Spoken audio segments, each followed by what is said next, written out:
Well, good evening, church. Good evening. Y'all been at this a while today, haven't you? Been a day. I looked at the schedule, saw that it's gone on for a while. So I have a suspicion that you are a little bit tired, which is fine. So I'll make a deal with you. I've had a bit of a long day too. So if you stay awake, I'll stay awake. Does that work? Let's try something here for a minute. I want to find out how full of energy you are, even after a long day. I'm going to ask a couple of questions. And if it's something that you think is worthwhile, if it's something you agree with, I'd like to just get a good congregational amen. Okay, so if you would humor me here, let's just practice one for good measure. Count of three, everybody give me a good amen. 1, 2, 3. Amen. Good. All right, so let's go through these questions. That's the thing I'm curious about. Do you love God? Amen. Do you want to show thanks to the Creator of your life? Amen. Are you committed to the one who saved your soul? Amen. Do you want to serve Him with every bit of passion and power that you can muster? Amen. Do you want to give to the Lord God of all creation everything that He needs? Amen. Well, guess what? God doesn't need you. A couple of you saw it coming. It's true. God doesn't need you. And I wonder how much we actually think about that.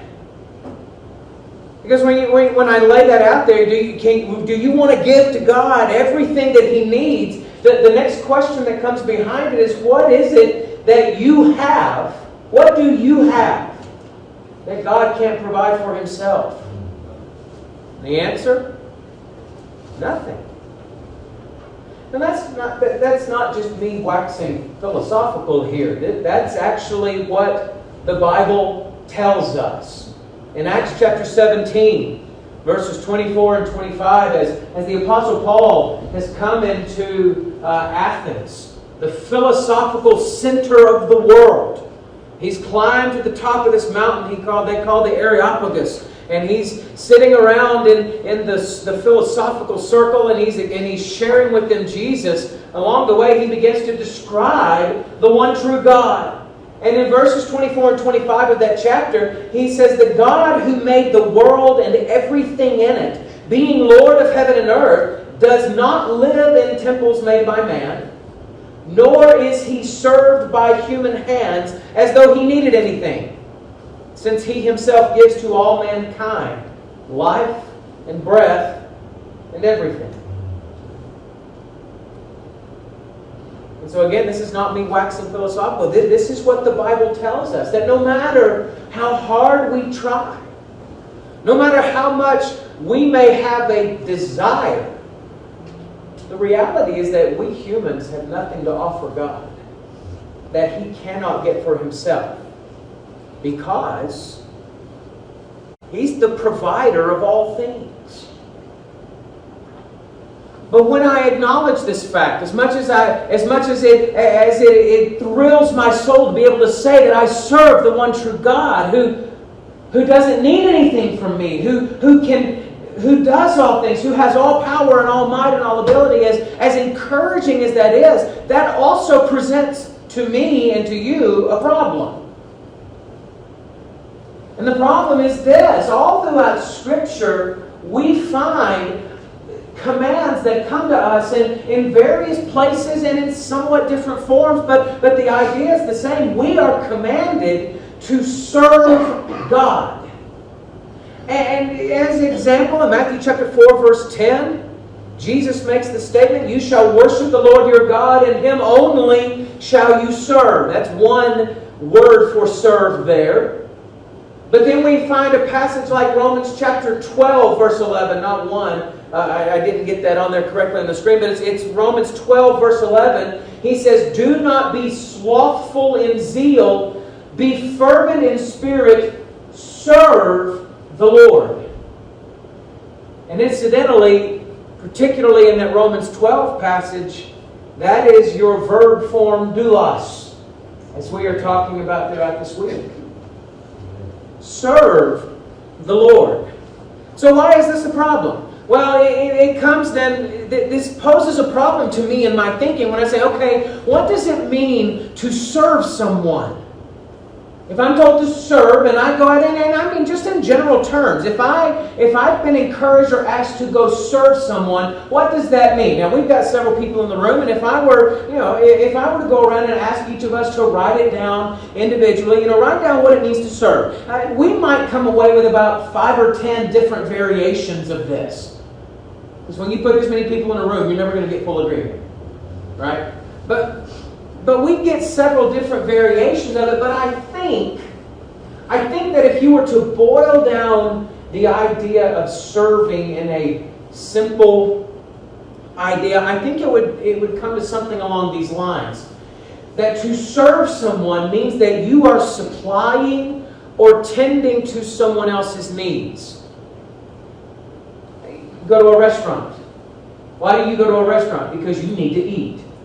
And so you have the server who comes. What are they doing? They are tending to that need. You go to any other scenario and you talk about someone who's serving you, what are they doing? They are providing or taking care of that need. And therein lies the problem for me.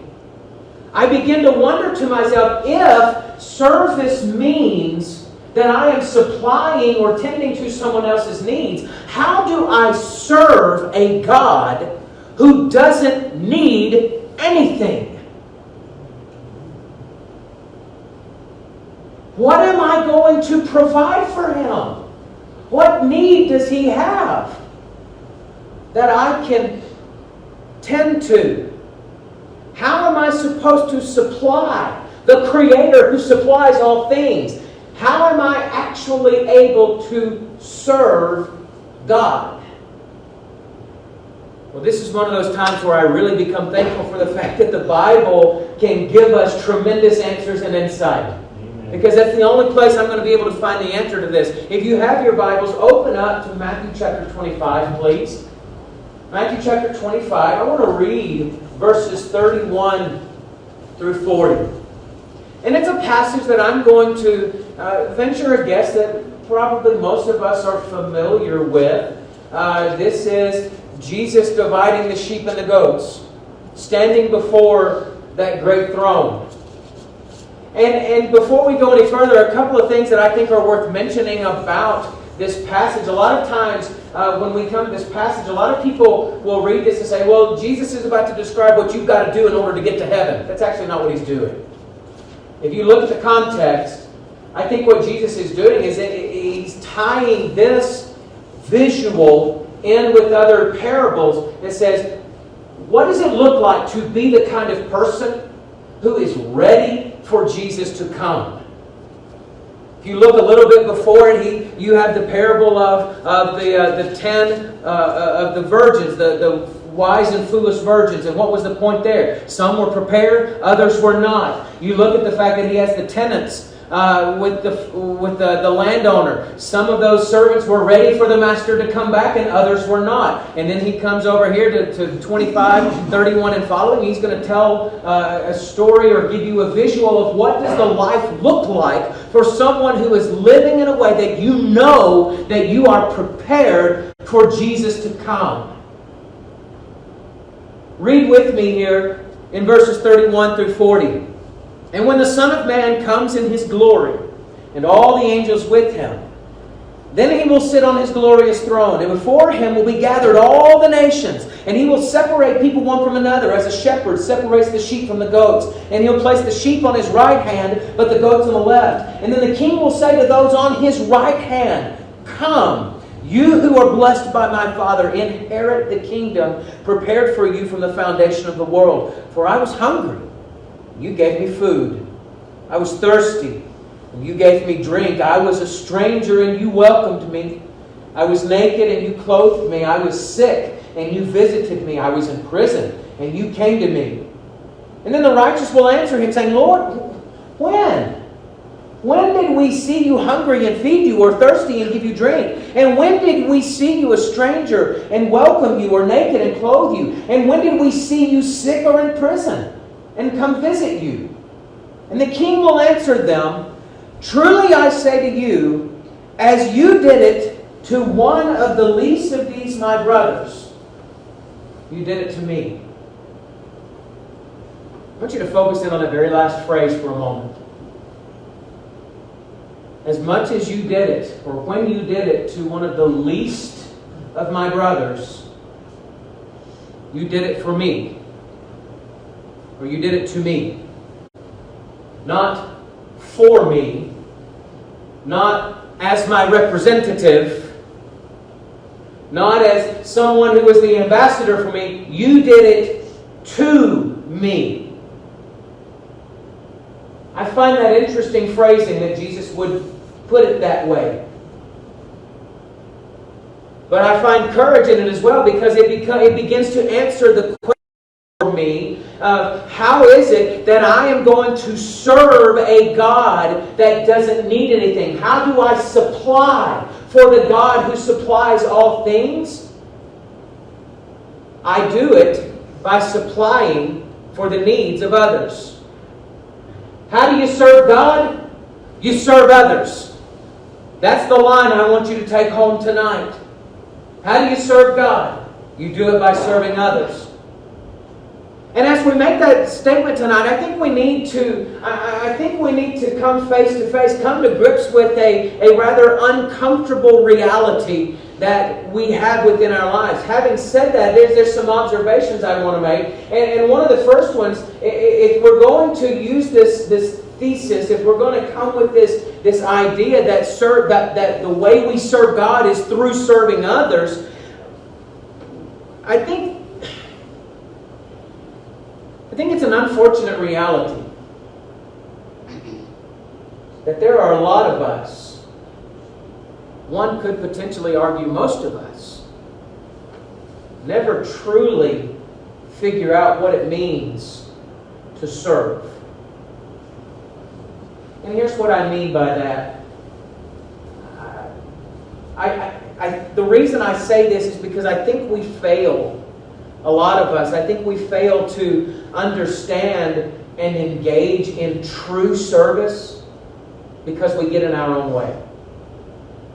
Years ago, when I was finishing up college, Paige and I had just gotten married. My wife and boys are here with me, by the way, in case you get a chance to say hello to them. When we were living in West Tennessee, for a little while I worked at a children's home, juvenile delinquents. It was kind of a last stop before juvenile detention center type deal. And the brother who ran that facility, his name was Larry Ivory. Larry Ivory made the comment to me multiple times. He said, "You know, Cory, most people never really learn how to truly serve because true service makes people uncomfortable. True service means getting out there and getting your hands dirty, getting yourself outside of that comfort zone." Now, I will say this. I heard him make that statement several times in the few months that I worked for him. And I'll say this. I may not go all the way to the mat for that statement as being a completely true in all scenarios. Because I do think that there are many, many good services that we provide within our comfort zones. Things that we are already comfortable and skilled at doing. But I also believe that there is a level of truth within his observation. And I would point that out by coming back here to Matthew 25. And the way I would illustrate why I think he has a point that is worth listening to is because I want you to consider the types of needs that Jesus discusses in Matthew chapter 25 in the verses that we just read. I was hungry, you gave me something to eat. I was naked, and you gave me clothing. Thirsty, you gave me drink. I was in prison, and you came and visited me. I was sick, and you visited me. Let me ask you a question.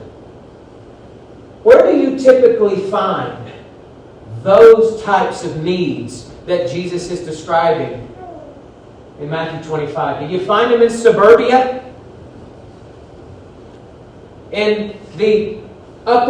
Typically in the upper middle classes and higher in those parts? No, we don't.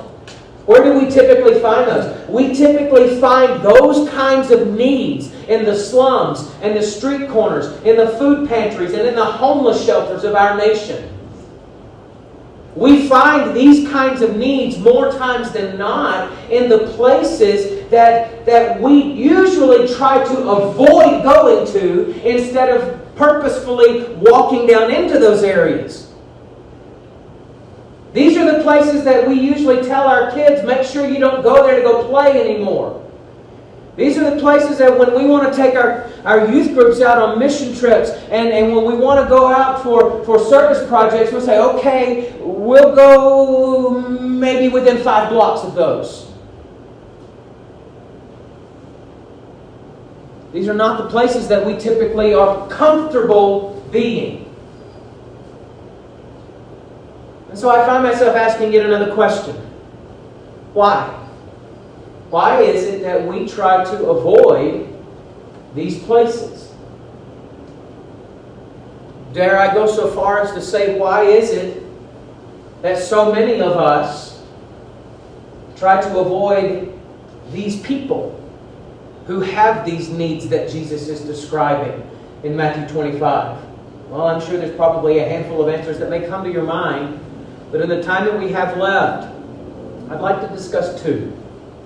2 reasons that I think Scripture addresses for us as well that regularly get in the way of our ability to serve God by serving the needs of others. And the first one that I want you to consider is that one of the things that gets in the way that causes us to get into our own way of serving God by serving the needs of others is that of pride. I don't know if you've ever realized this or not, but paid attention, but the Bible has an awful lot to say about pride and arrogance. This slide right here, I know you can't read that very well, but I actually had that pulled together for my Bible class this past Sunday, in which we were talking about the pride and arrogance of Saul, King Saul. This right here is the search that I did from Scripture of all the passages that discuss something about pride in the Bible. I don't even know how many there are. I didn't bother counting them.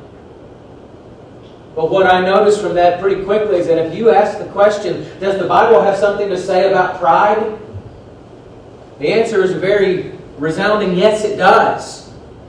So what is pride? Simply put, I think we can say that pride is when someone thinks too highly of themselves. You elevate your own status, your own value, your own abilities. You think more about yourself than you rightfully should. And what happens when somebody becomes prideful? When somebody becomes occupied or filled with pride, some of the things that begin to happen is we begin to look down on other people. We have this tendency to start seeing them as less than us or lesser than us, inferior, and us as superior in whatever form that may be, in whatever way we're talking about. And when it comes to the idea of service, of providing needs for somebody else, someone who is being motivated, who is living with a level of pride within them when it comes to service, they're not going to be inclined to meet the needs of somebody else because effectively they're going to say something like, well, I'm too good for that. That's somebody else's job. I'm too important.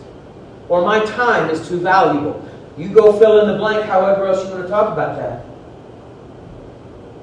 But you know, we're not the only ones to deal with pride along the way. Jesus actually had to deal with prideful people all throughout His ministry. You go to Luke chapter 15, verse 1. And what do you find? Luke chapter 15 is the chapter that has a series of parables, and a lot of times we'll call them the lost parables. The lost sheep, the lost coin, and the lost son, among some other things that are in that. But do you remember how the beginning of the chapter starts off? It starts off by saying that Jesus was gathering together with tax collectors and sinners. And He was sharing meals with them. He was having banquets with them. He was enjoying their company. and spending time. And all of the Pharisees and the scribes, those religious elite, they were over here, they were coming over, they were looking at him and they were saying, why does he do this? They were grumbling. The Bible says they grumbled at the fact that he was spending time with who they perceived to be the lowlifes of this world. Why did they think that way? Could it be pride? Oh, I can take it a step further and show you that I'm pretty confident that it was pride. If you were to look with me, turn with me real quick at Luke chapter 7. In Luke chapter 7, we find a very specific example. Same class of people.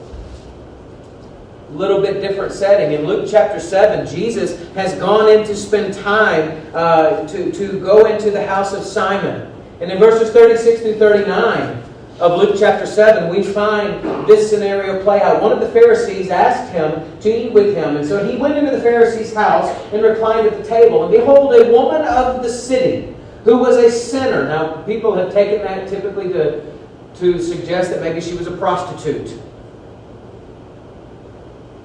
Now, a woman of the city who was a sinner, when she learned that Jesus was reclining at table in the Pharisee's house, she brought an alabaster flask of ointment, and standing behind him at his feet, weeping, she began to wet his feet with her tears, and wiped them with the hair of her head, and kissed her feet, and kissed his feet, and anointed them with the ointment. Now, when the Pharisee who had invited him saw this, he said to himself, if this man were a prophet, he would have known who and what sort of woman this is who is touching him, for she is a sinner.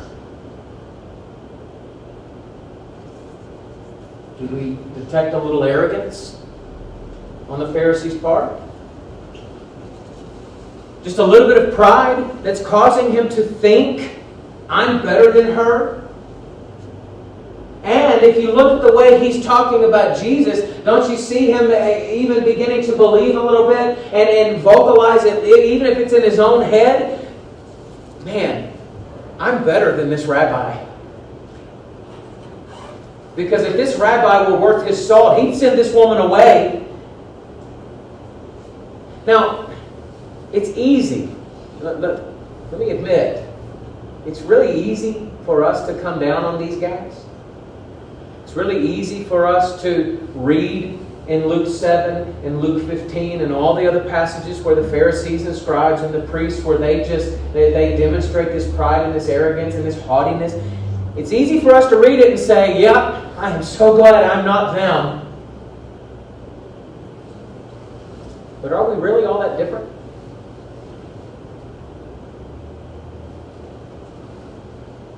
Are there ways in which maybe, even if we don't realize that it's what we're doing, are there ways in which we might be responding on a regular basis to the needs of other people, that if we could be outsiders looking in at us, that we might see a level of pride and arrogance that's coming in? How many times have we refused to engage the poor and the destitute because we assumed all you want is a handout? We never bothered to talk to them, but we assumed that we knew what they wanted. How many times do we shut ourselves off from the incarcerated? Or how many times do we shut ourselves off from those who have been incarcerated, but now they're out and they're on parole and they're trying to get their feet back underneath them? But we shut ourselves off because in our minds we're saying, well, if you were in jail, you must have gotten what you deserved. And how many times has someone declined the opportunity to go and do good works for somebody, serve soup at a homeless kitchen, or I don't know, but how many times have we denied those kinds of opportunities because we said, oh, but it's Saturday morning and it's just so early. Don't you know this is my day to sleep in? And every time we use these reasons, or every time we choose to not help or not interact with someone in need because of this kind of reasoning, are we not effectively saying, or at least running the risk of giving this visual that what we believe is, I'm too good to get involved here? Maybe I'm wrong. And I'm willing to admit it. Maybe I'm wrong. But I don't know that I am on every count. And so what do we find? Is that pride prevents us from serving God by serving others. And so what's the answer to this? Well, there's an obvious answer. And if I had more time, we could delve into it more, but I'll just give it to you. I'll throw it out there, let you chew on it, and you can go do what you need to do with it. The obvious answer is that we need to get off of our own high horse and readjust the way that we think about ourselves. Jesus commented that the Pharisees loved to sit in positions of honor and authority. But then he would turn around and tell his listeners that they should humble themselves and let God be the one to do the exalting. We don't need to exalt ourselves. We don't need to build up our own value in our own minds. Let God be the one who determines your value and builds you up. You be humble. This is why Paul says in one of my absolute favorite verses on this whole topic, Philippians chapter 2, verse 3, don't do anything out of selfish ambition or conceit, but rather in humility count others as more significant than yourselves. And if we can learn to count other people as more valuable than ourselves, as more significant than ourselves, if we can learn to operate from a position in which we are not constantly just trying to get our own selfish ambitions taken care of, what is it naturally going to do to our pride? It's going to begin to deflate it. We will begin to see people in need as what they are, souls in need. We will find ourselves better able to serve God by serving others. But one more thing for you to consider. Pride is one thing that most definitely gets in the way of our ability to serve God by serving others. But I think there's a second one that bears some conversation, and it is the pressure to perform. When someone is given a big job to do, I think it's pretty natural to feel this kind of pressure. The pressure to perform, the pressure to succeed, the pressure to not mess up. Every preacher that ever stands before a congregation on a regular basis feels this.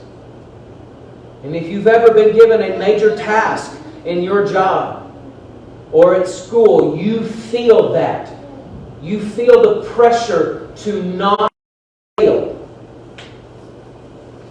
And here's one thing I've noted about life. The fear of failure is one of the biggest, most powerful fears that we can deal with.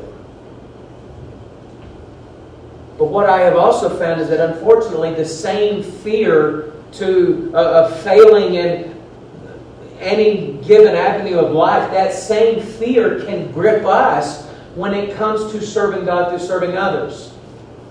Because we have a very daunting task that lies before us. I mean, think about it here for just a minute. I was doing some research today and found out that in 2019, it was reported that in the Denver metro, homelessness has gone up by 8% over the course of the last handful of years. One report, when I was looking at prison populations, it said that maybe that our percentages of people who are coming out on parole is going up, but yet ironically, even though more people are coming out on parole, the population within our prisons is staying the same.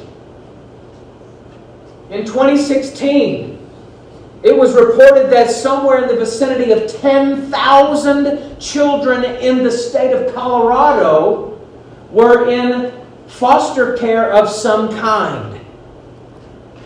And on top of that, in 2016, they said that there was a shortage of families who were qualified and trained to be able to help lift that load, and they were looking to fill 1,200 spots for families by the summer of 2019. I don't know if they filled them or not, but you have 10,000 children, and they were trying to be able to find 3,000 families who might be qualified to help with it.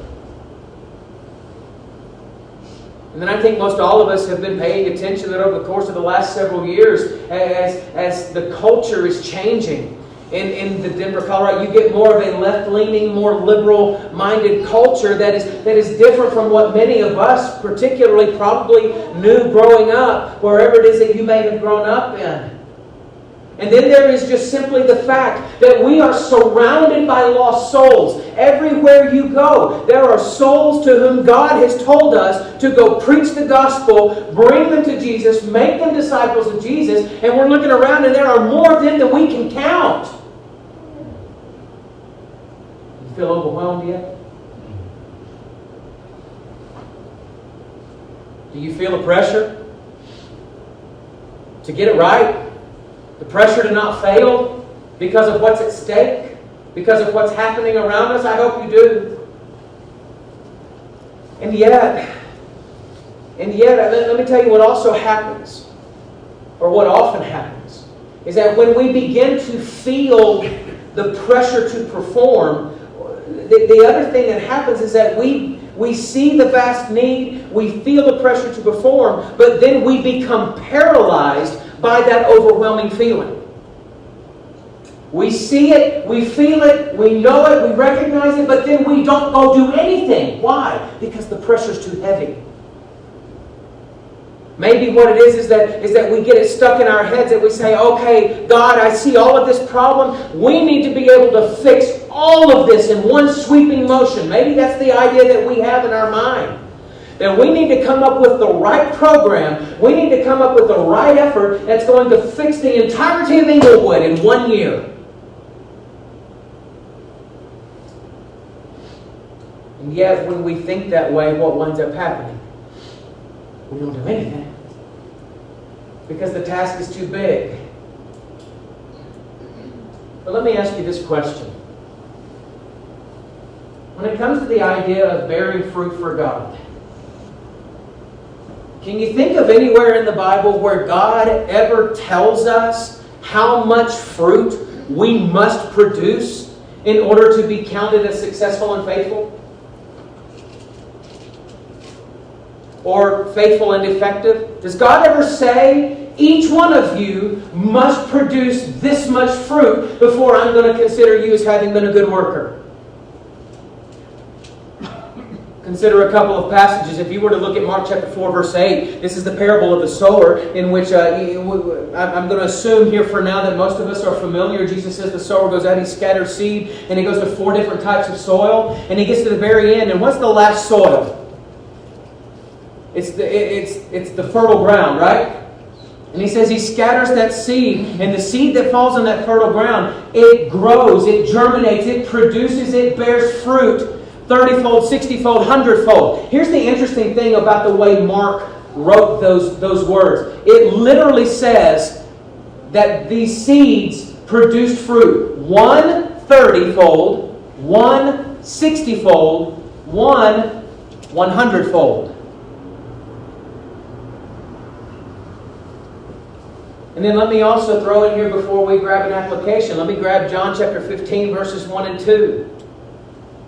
Jesus is having that final discourse before he is crucified. He says, I am the true vine, and my Father is the vine dresser.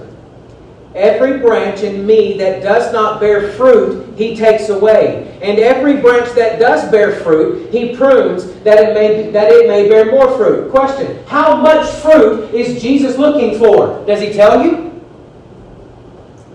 He doesn't, does he? Here's the point I want you to take away. Jesus doesn't care about how much fruit you bear. All he cares about is that you bear fruit. So what if all you bring about is 30-fold? And somebody else brings 60 and somebody else brings 100? That's okay. Is it okay if you work for Jesus and you go out and you serve others, and what if you only bring in 10-fold? Have you borne fruit? Yes, you have.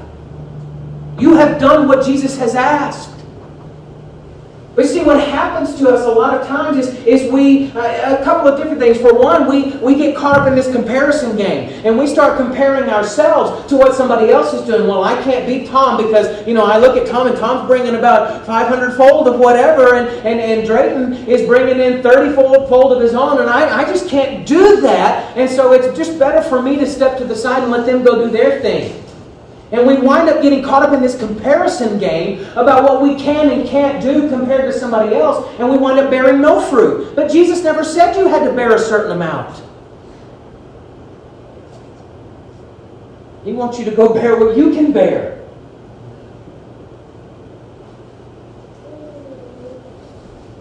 And I think that this becomes a big thing for us, because what else also happens is, to the idea of being overwhelmed, is that when we start looking at the fruit that needs to be born, when we start looking at all the problems that we're facing in this world, we start saying, oh, it's just too big of a job. We're never going to be able to fix all of this. Guess what? You're right.